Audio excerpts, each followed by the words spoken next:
KD dairy मध्ये आपले स्वागत आहे।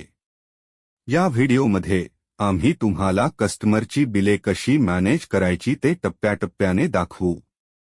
सर्वात आधी खालच्या मेनूमधून बिल विभाग उघडा।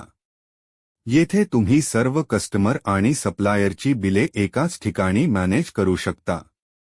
जेव्हा फिल्टर टॉगल चालू असतो तेव्हा ॲप निवडलेल्या तारीख मर्यादेतील सर्व कस्टमरची बिले दाखवेल। जर तुम्ही टॉगल बंद केला तर ॲप निवडलेल्या तारीख मर्यादेत निवडलेल्या कस्टमरचे बिल दाखवेल।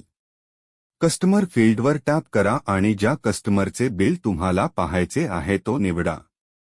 एकदा निवडल्यानंतर ॲप त्या विशिष्ट कस्टमरसाठी बिलाचे तपशील प्रदर्शित करेल। प्रत्येक बिलामध्ये खालील माहिती असते: कस्टमरचे नाव, कस्टमरचा प्रकार, विक्रेता किंवा खरेदीदार, रक्कम, पेमेंट स्थिती, ॲडव्हान्स किंवा शिल्लक, बिल कालावधी, देय तारीख आणि अंतिम एकूण रक्कम। तुम्ही कधीही बिल डाउनलोड, शेअर, प्रिंट किंवा डिलीट करू शकता।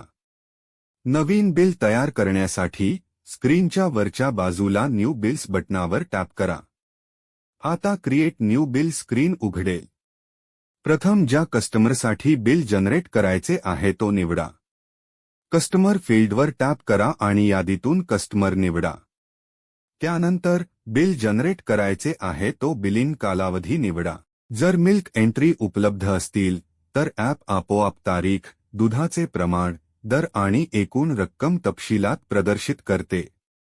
सिस्टम आपोआप विक्री रक्कम, मागील शिल्लक आणि अंतिम नेट टोटलची गणना करते। ॲप तुमच्यासाठी गणिते हाताळते। मायनस चिन्ह म्हणजे तुम्ही पेमेंट स्वीकारत आहात, तर सामान्य रक्कम तुम्ही कस्टमरला देणे असलेल्या रकमेचे प्रतिनिधित्व करते। खालील फील्डमध्ये कस्टमरसाठी पेमेंट रक्कम टाका। शेवटी कस्टमर इनव्हॉइस जनरेट करण्यासाठी क्रिएट बिल वर टॅप करा। तुमचे बिल आता यशस्वीरित्या जनरेट झाले आहे आणि बिल विभागात दिसेल। अशा प्रकारे तुम्ही केडी डेअरी ॲपमध्ये कस्टमरची बिले सहजपणे मॅनेज करू शकता।